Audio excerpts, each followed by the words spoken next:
തോന്നാറുണ്ടല്ലേ? താരം ജോലിക്കൊക്കെ ആയിട്ട് പുറപ്പെടുമ്പോഴേ പോയി നടന്ന് കൂടെ കുറച്ച് ദൂരമുണ്ട് ആ ജോലിസ്ഥലത്തേക്ക്. ആ നടന്ന് പോകുമ്പോൾ ആ സമയത്ത് ഒരു സുന്ദരി നടന്നിങ്ങോട്ട് വരും. അപ്പൊ ഇതിനെ ഇവിടെ കണ്ടെത്തുന്നുണ്ടോ? ആ നടപ്പ് ആ വേഷമൊക്കെ കാണുമ്പോൾ ഏതോ ജോലിക്ക് പോകാൻ തോന്നുന്നുണ്ട്. തരക്കേടില്ലല്ലോ, സുന്ദരിയാണല്ലോ.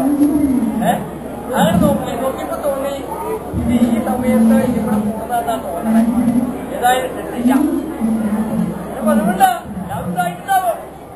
പിന്നെ ഇതായപ്പോ കുറച്ച് നേരത്തെ പറഞ്ഞു. അപ്പൊ പിറ്റേ ദിവസം അധ്യാപന സമയമായപ്പോൾ വരുന്നു. നോക്കിയപ്പോ കണ്ടു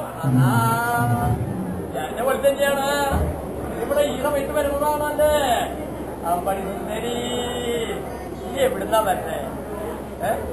അതിനകത്തേക്ക് കുറച്ച് ദിവസം കഴിഞ്ഞപ്പോൾ ചന്ദ്രഭാനുവിന് ഇങ്ങനെ കണ്ടിട്ട് കാര്യമില്ല.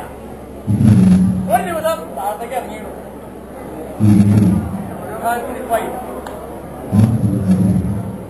അങ്ങനെ കുറച്ച് ദിവസം ഉണ്ടായി. താഴത്തേക്ക് ഇറങ്ങി വന്ന് ആ താഴേക്ക് കാണാൻ പാകത്തിന് അവിടെ നിൽക്കാം. ഒരു ദിവസം അടുത്തേക്ക് അല്ല ആരാണോ ഞാൻ അഗ്നി ഭഗവാന്റെ രണ്ടാമത്തെ ഭാഗ്യമാണ്. ഞാൻ കേൾക്കേണ്ടായിട്ടാണ്. അഗ്നി ഭഗവാൻ വിവാഹം കഴിക്കുന്നത് കേൾക്കുന്നതായിട്ടാണ്.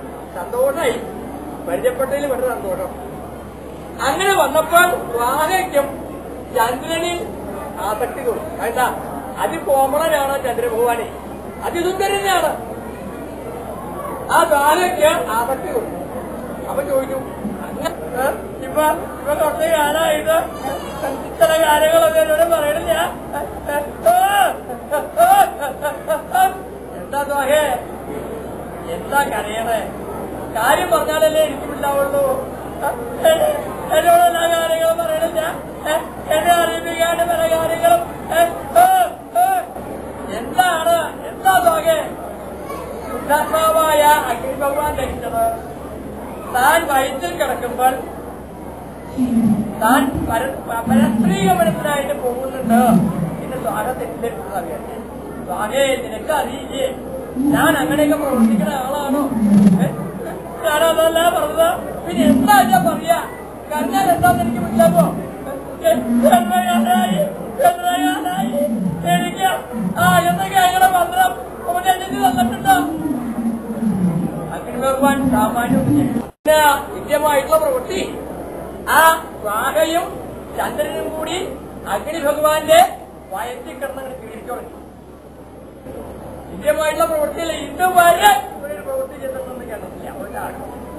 നിന്റെ വംശസ്ഥാപകനായിരിക്കുന്ന ചന്ദ്രഭഗവാനെ ഒഴിച്ച ഒരാളും കണ്ടിട്ടില്ല.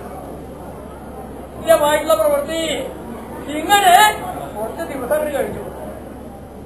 അമാവാസി കഴിഞ്ഞ പ്രഥമാന്നുള്ള നിലയിൽ ചന്ദ്രഭഗവാനെ കണ്ടിട്ട് വേണം കർമ്മങ്ങൾ തുടങ്ങി. ചന്ദ്രഭഗവാനെ ചോദിച്ചാൽ കാണുന്നു വയറുള്ളിൽ ബ്രാഹ്മണ ശ്രേഷ്ഠന്മാര്, മുനിശ്രേഷ്ഠന്മാര്, ദേവന്മാര് എല്ലാവരും കൂടി അന്വേഷിച്ചു തുടങ്ങി. ചന്ദ്രനെ കാണാനുണ്ടോ, ചന്ദ്രനെ കാണാനുണ്ടോ?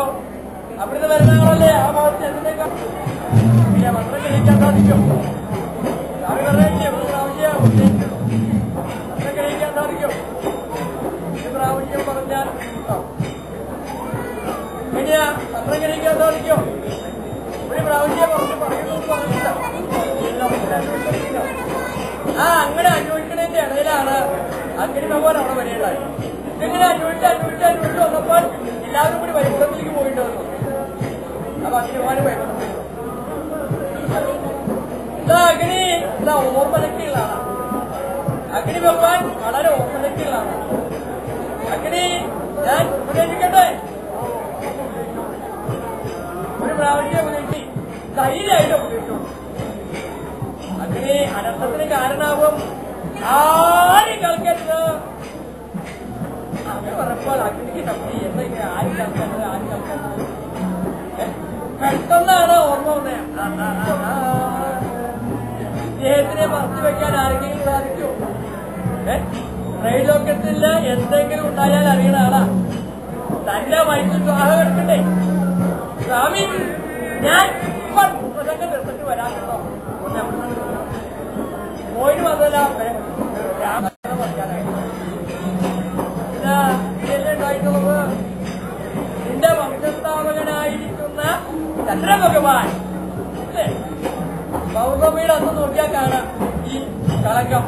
അഭിമാനം കളങ്കം ജാനാമി. വലിയ കളങ്ക, ചെറിയ കളങ്കാണ്.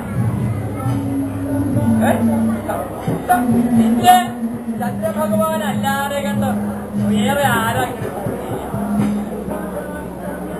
കാര്യം സാധിക്കാൻ വേണ്ടി എന്ത് നിത്യമായിട്ടുള്ള പ്രവൃത്തി ചെയ്യും എന്നല്ലേ അർത്ഥം?